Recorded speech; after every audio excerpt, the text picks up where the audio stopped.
एक जंगल था। उसमें एक घमंडी शेर रहता था। शेर को अपने बल पर बहुत घमंड था। वह सभी को अपने से छोटा समझता था।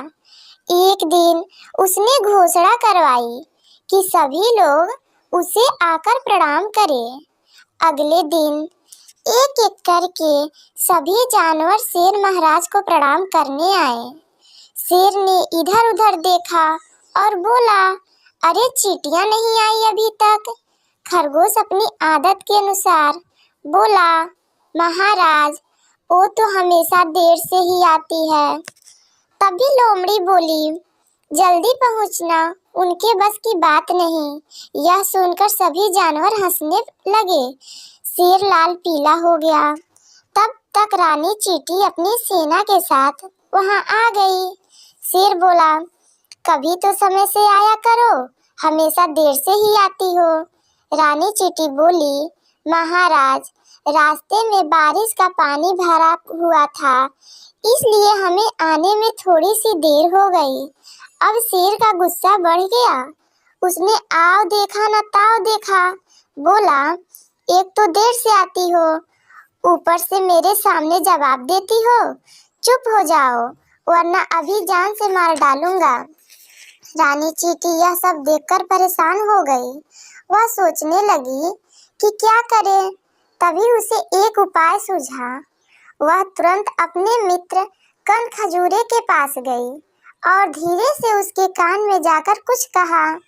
दोनों ने एक योजना बनाई और मंद मंद मुस्कुराने लगे। उधर शेर भोजन करके विश्राम करने लगा। कुछ ही देर में उसे नींद आ गई। कनखजूरा चुपके से शेर के कान में घुस गया। उसने शेर के कान में जोर से काटा। अब तो शेर परेशान हो गया और दर्द से तड़प उठा। वह इधर-उधर उछलने लगा, पर किसी भी तरह दर्द कम नहीं हुआ। इतने में जंगल के सभी जानवर भी वहां आ गए। शेर के कान का दर्द बढ़ता ही जा रहा था।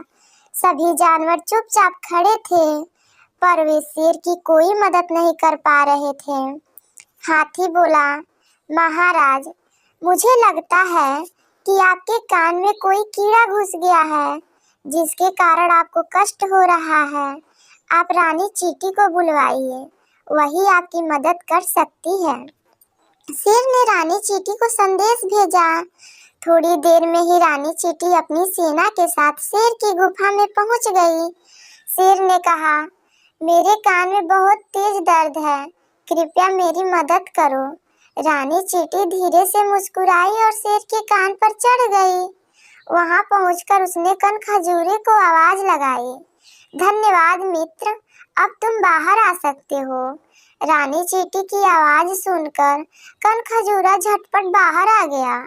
उसके बाहर आते ही शेर को दर्द से छुटकारा मिल गया। शेर बोला, चींटी बहन मुझे क्षमा कर दो। मेरी समझ में आ गया है कि कभी किसी को छोटा नहीं समझना चाहिए।